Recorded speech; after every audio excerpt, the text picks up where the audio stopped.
Iroto Media, TikTok, YouTube vile vile, bila shaka ndani ya 94.5 Iras FM katika maeneo haya ya Nakuru. Na leo hii bila shaka kuna kijana mmoja ambaye ningependa tumzungumzie, kijana mmoja ambaye anatoka kule upande maeneo za Kitale, kijana shupavu, kijana chipukizi ambaye anakuwa kwa kasi, kijana ambaye anaibuka kwa kasi.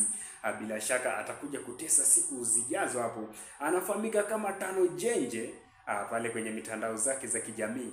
Tutakuwa nakuja kumzungumzia tu kijana huyu ambaye anajulikana kama Tano Njenje, anatoka kule upande maeneo za Kitale. Ni kijana ambaye ameweza kupiga muziki kada wa kada, ama kuna ile moja ambaye imeniguza sana ambaye anasema baba nimeona njia. Amepiga muziki mmoja maridadi kabisa ikisema baba nimeona njia. Na bila shaka kama ndio unafungulia redio yako kwako, nafahamika kama Iroto Media, utakuwa fungulia redio yako na una stay tuned.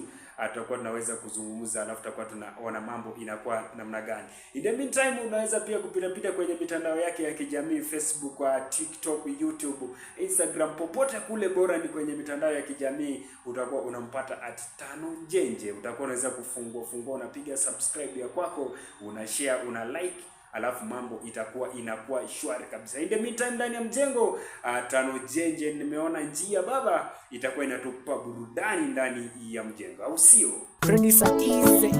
Oh. Hey.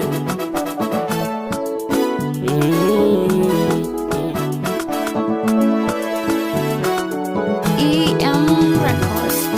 Baba naona njia,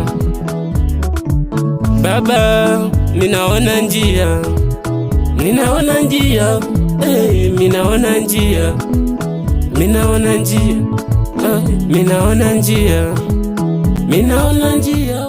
Bila shaka anafahamika kama msanii Tano Njenje kutoka kule upande maeneo za Kitale, au sio? Twende nalo.